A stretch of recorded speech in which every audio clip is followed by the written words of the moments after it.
Méditation du 18 octobre, déchiffreuse de code. Ce qui est spirituel doit être discerné spirituellement et la Bible est un livre spirituel. Citation de Brian D. Jones.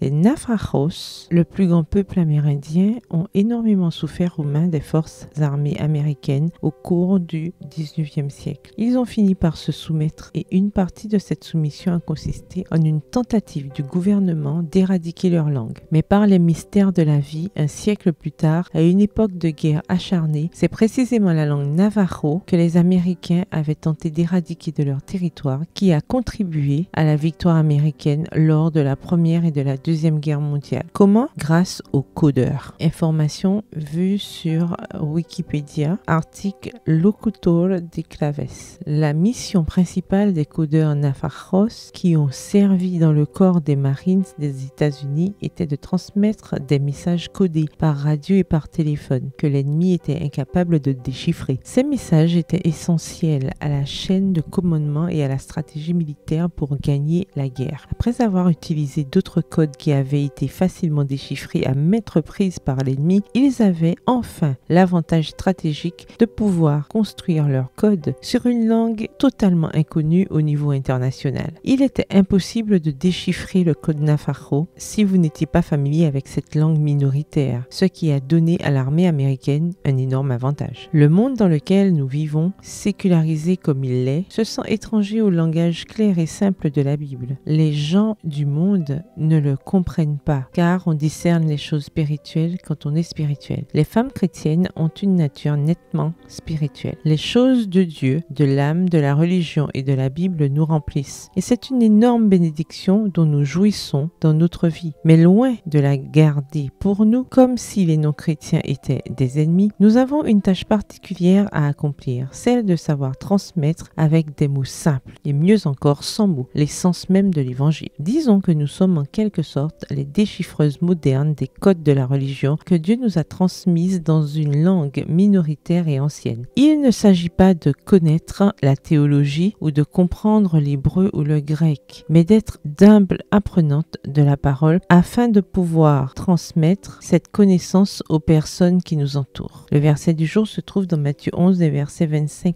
à 26, dans la traduction Rillier, éditée en 1858. Je te rends grâce, ô Père, Seigneur du ciel et de la terre, de ce que tu as caché ces choses aux sages et aux intelligents, et de ce que tu les as révélées aux simples. Oui, Père, de ce que cela s'est ainsi trouvé bon à tes yeux. Bonne journée, que l'Éternel vous bénisse.